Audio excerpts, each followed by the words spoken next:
नमस्कार दोस्तों, स्वागत है आप सभी का। आज हम लोग देखने वाले हैं रेलवे ग्रुप डी के 27 दिसंबर के फर्स्ट शिफ्ट का 100% रियल क्वेश्चन। तो आप लोग वीडियो को लास्ट तक जरूर देखिएगा।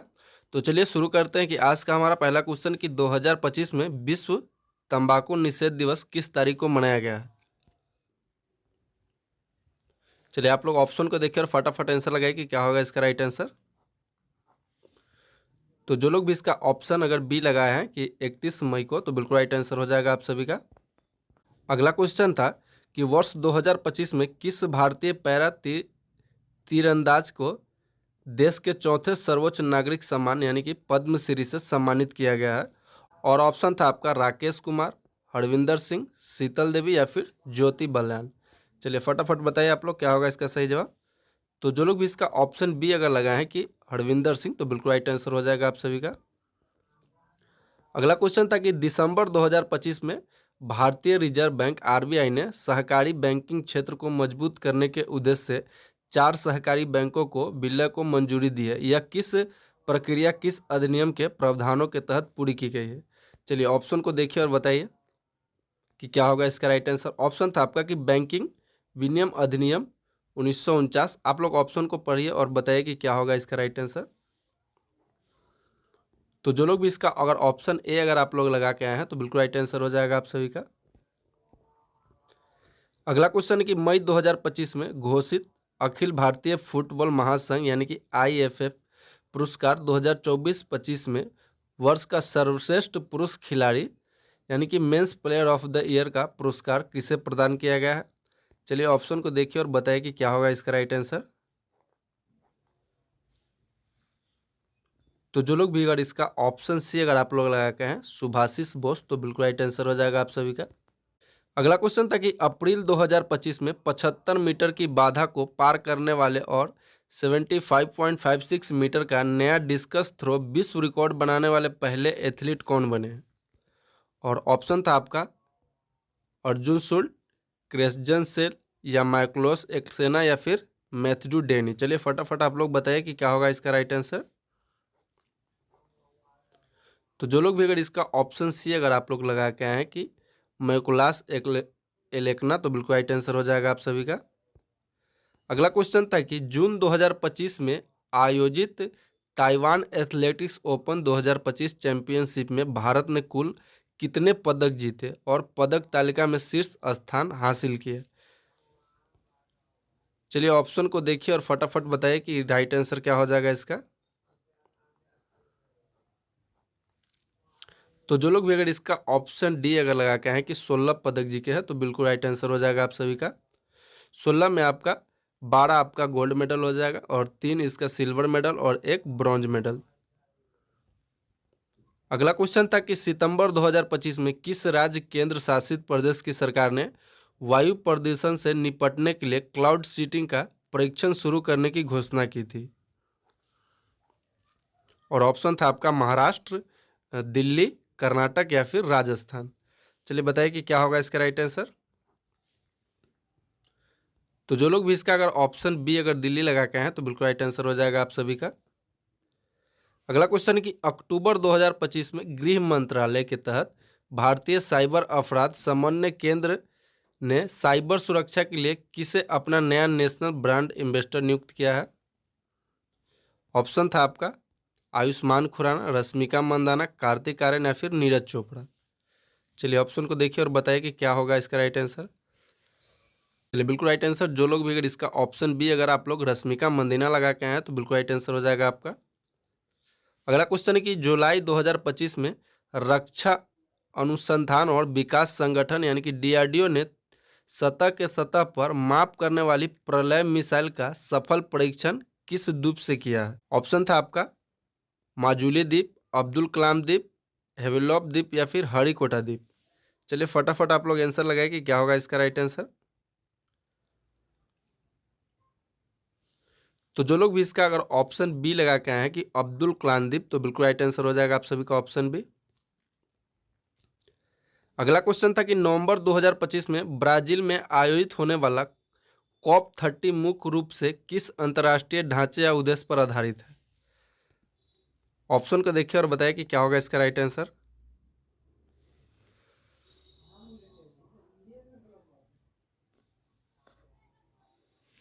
तो जो लोग भी अगर इसका ऑप्शन सी लगाए कि विश्व स्वास्थ्य संगठन, तो बिल्कुल राइट आंसर हो जाएगा आप सभी का WHO यानी कि वर्ल्ड हेल्थ ऑर्गेनाइजेशन।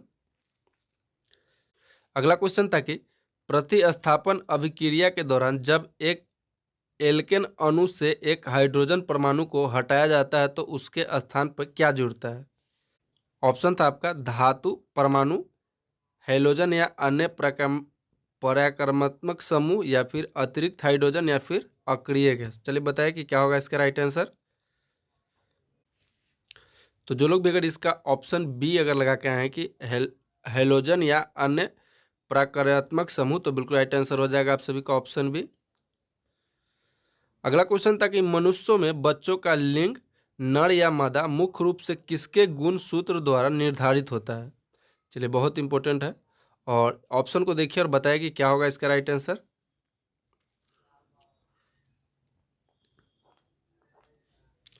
तो जो लोग भी इसका ऑप्शन अगर बी आप लोग लगा के हैं कि पिता के गुण सूत्र से, तो बिल्कुल राइट आंसर हो जाएगा आप सभी का। अगला क्वेश्चन था कि वर्ष 2025 में ATP मास्टर्स 1000 मैच जीतने वाले इतिहास के सबसे उम्रदराज खिलाड़ी कौन बने हैं? तो ये आपका बने हैं नोवाक जोकोविच। तो जो लोग भी अगर इसका ऑप्शन ए अगर लगा के हैं तो बिल्कुल राइट आंसर है आपका। अगला क्वेश्चन था कि एक उत्तल दर्पण के लिए यदि वस्तु की दूरी 40 सेंटीमीटर है और प्रतिबिंब की दूरी 30 सेमी है तो दर्पण का आवर्धन क्या होगा? चलिए ऑप्शन को देखिए और बताइए कि क्या होगा इसका राइट आंसर।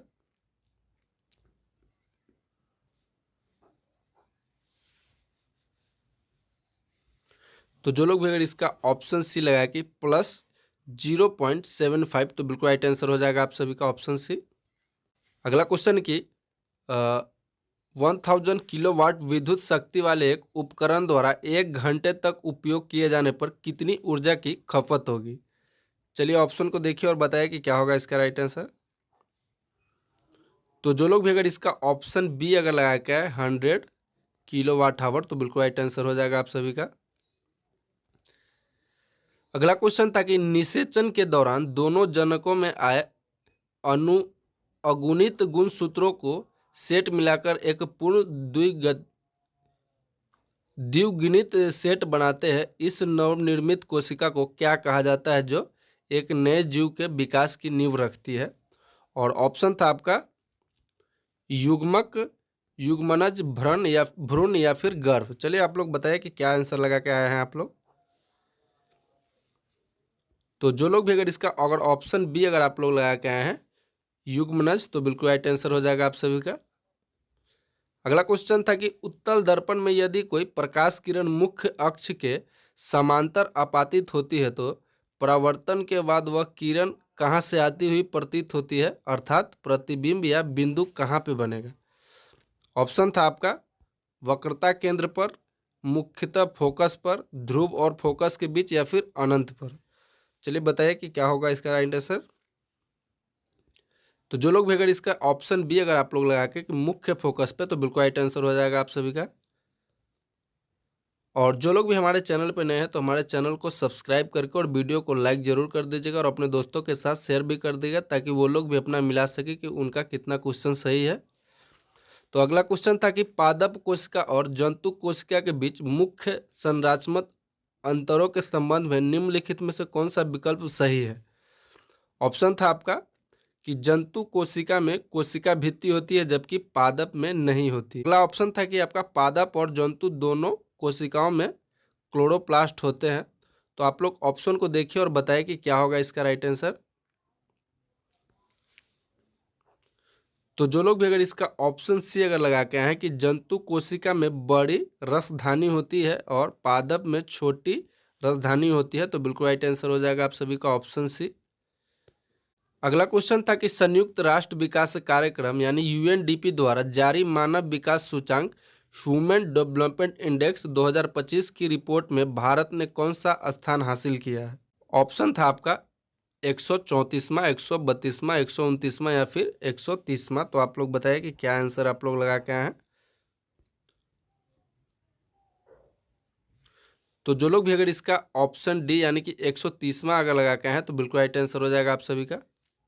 अगला क्वेश्चन था कि न्यूटन के गुरुत्वाकर्षण नियम के अनुसार यदि दो पिंडों के बीच की दूरी को दोगुना कर दिया जाए तो उनके बीच लगने वाला गुरुत्वाकर्षण बल क्या होगा। ऑप्शन था आपका, दोगुना हो जाएगा, आधा हो जाएगा, एक चौथाई हो जाएगा या फिर अपरिवर्तित रहेगा। चलिए बताइए कि क्या होगा इसका राइट आंसर। तो जो लोग भी अगर इसका ऑप्शन बी अगर लगा के कि आधा हो जाएगा तो बिल्कुल राइट आंसर हो जाएगा आप सभी का। अगला क्वेश्चन है कि जंतुओं के शरीर में उपकला ऊतक मुख्य रूप से क्या कार्य प्रदान करता है। ऑप्शन है आपका, शरीर की गति में सहायता करना या फिर बाहरी सुरक्षा और आवरण या अंगों के बीच संदेश भेजना या फिर हड्डियों को सहारा देना। तो बताइए कि क्या होगा इसका राइट आंसर।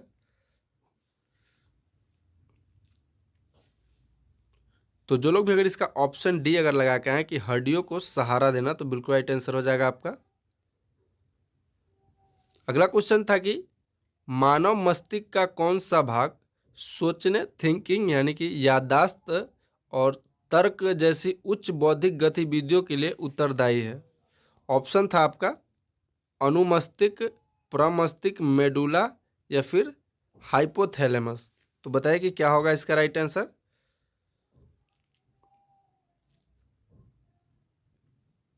तो जो लोग भी अगर इसका ऑप्शन अगर बी लगा के आए कि प्रमस्तिष्क, सेरेबेलम, तो बिल्कुल राइट आंसर हो जाएगा आपका। अगला क्वेश्चन था कि नवंबर 2025 में हुई विधानसभा चुनाव के बाद नीतीश कुमार ने एनडीए गठबंधन के साथ मिलकर किस राज्य में नई सरकार बनाई है और उसका गठन किया है। तो ऑप्शन आपका था उत्तर प्रदेश, बिहार, झारखंड या फिर उड़ीसा। तो जो लोग भी अगर इसमें ऑप्शन बी लगा के अगर आए हैं बिहार तो बिल्कुल राइट आंसर हो जाएगा आपका। अगला क्वेश्चन था कि निम्नलिखित में से कौन सा एक कोलाइड का उदाहरण नहीं है। ऑप्शन था आपका, कोहरा, बादल, वायु या फिर दूध। चलिए फटाफट आप लोग बताइए कि क्या होगा इसका राइट आंसर। तो जो लोग भी अगर इसका ऑप्शन सी अगर वायु लगा के हैं तो बिल्कुल राइट आंसर हो जाएगा आप सभी का। अगला क्वेश्चन था कि यदि किसी वस्तु पर लगाया गया बल यानी कि फोर्स और वस्तु का विस्थापन दोनों एक ही दिशा में हो तो किए गए कार्य की प्रकृति या स्थिति क्या होगी। ऑप्शन था आपका, ऋणात्मक होगी, धनात्मक होगी, शून्य होगा या फिर अपरिभाषित होगा। तो जो लोग भी अगर इसका ऑप्शन बी अगर धनात्मक लगा के आए तो बिल्कुल राइट आंसर हो जाएगा आप सभी का। अगला क्वेश्चन है कि सितंबर 2025 में अपनी तरह की पहली समर्थित ग्लोबल कैपेबिलिटी सेंटर नीति पेश करने वाला भारत का पहला राज्य कौन सा बना है जिसका लक्ष्य अगले 5 वर्षों में 1000 नए केंद्र स्थापित करना है। ऑप्शन है आपका, कर्नाटक, तमिलनाडु, महाराष्ट्र या फिर तेलंगाना। तो चलिए बताइए कि क्या होगा इसका राइट आंसर। तो जो लोग भी अगर इसका ऑप्शन सी यानी कि महाराष्ट्र अगर लगा के आए हैं तो बिल्कुल राइट आंसर हो जाएगा आपका। अगला क्वेश्चन था कि वर्ष 2025 में राष्ट्रीय सुरक्षा सलाहकार अतीत डोभाल ने किस अंतर्राष्ट्रीय सम्मेलन में विश्व समुदाय से आतंकवाद के खिलाफ दोहरे मापदंड छोड़ने का आह्वान किया और ऑपरेशन सिंदूर की सफलता की जानकारी भी साझा की है। ऑप्शन था आपका, संघाई सहयोग योजना, म्यूनिक सुरक्षा सम्मेलन या फिर रायसीना डायलॉग या फिर G20 विदेश मंत्रियों की बैठक। तो जो लोग भी अगर इसका ऑप्शन अगर ए लगा के आए कि संघाई सहयोग संगठन तो बिल्कुल राइट आंसर हो जाएगा आप सभी का ऑप्शन है। अगला क्वेश्चन था कि 29-30 मार्च 2025 को नई दिल्ली के विज्ञान भवन में आयोजित पर्यावरण 2025 पर 2 दिवसीय राष्ट्रीय सम्मेलन का उद्घाटन और अध्यक्षता किसके द्वारा की गई है। ऑप्शन था आपका, नरेंद्र मोदी के द्वारा, भूपेंद्र यादव या फिर द्रौपदी मुर्मू या फिर जगदीप धनखड़ के द्वारा। तो चलिए बताइए कि क्या होगा इसका राइट आंसर। तो जो लोग भी अगर इसका ऑप्शन सी अगर लगा के कि द्रौपदी मुर्मू तो बिल्कुल राइट आंसर हो जाएगा आप सभी का ऑप्शन सी। अगला क्वेश्चन था कि भारत के वर्तमान रेल मंत्री कौन है तो ये आपके अश्विनी वैष्णव हो जाएंगे राइट आंसर। अगला क्वेश्चन था कि भारतीय संविधान का अनुच्छेद 51 एक किससे संबंधित है तो ये मौलिक कर्तव्य से संबंधित है। अगला क्वेश्चन था कि विटामिन सी का रासायनिक नाम क्या है, तो विटामिन सी का रासायनिक नाम स्कर्विक एसिड हो जाएगा। अगला क्वेश्चन था कि पौधे में जल का परिवहन किस ऊतक के द्वारा होता है, तो ये आपका जाइलम के तहत होता है। अगला क्वेश्चन था कि नीति आयोग के वर्तमान उपाध्यक्ष कौन है, तो इसके राइट आंसर हो जाएंगे सुमन बेरी, राइट आंसर हो जाएगा आपका। अगला क्वेश्चन था कि प्रकाश का अपवर्तन सबसे अधिक किस रंग में होता है, तो ये आपके बैगनी रंग में होता है। अगला क्वेश्चन था कि प्रतिरोध की एसआई इकाई क्या है, तो प्रतिरोध की एसआई इकाई आपका ओम हो जाएगा। अगला क्वेश्चन था कि एशिया खेल 2023-24 में भारत ने कुल कितने पदक जीते थे, तो उसमें 107 पदक जीते थे भारत ने। अगला क्वेश्चन था कि मनुष्य के रक्त का पीएच मान कितना होता है, तो आपका 7.4 यानी कि हल्का क्षारीय होता है। अगला क्वेश्चन था कि आवर्त सारणी में अक्रिय गैसों को किस समूह में रखा गया है, तो ये आपको समूह 18 में रखा गया है।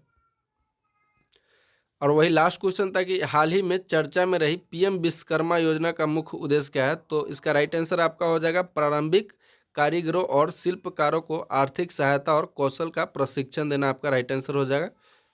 तो बताइए दोस्तों कि आज का क्लास आपको कैसा लगा। अगर अच्छा लगा हो तो वीडियो को लाइक कीजिएगा, और इसका पीडीएफ पाने के लिए आप हमारे टेलीग्राम और व्हाट्सअप चैनल से जरूर जुड़ जाएगा। और रोज़ आप करंट अफेयर्स का क्लास अगर करना चाहते हैं, सुबह 7 बजे आपका करंट अफेयर्स का क्लास रहता है, तो आप लोग वहाँ से जाके देख लीजिएगा। तो चलिए मिलते हैं आपसे अगले वीडियो में, तब तक के लिए जय हिंद जय भारत।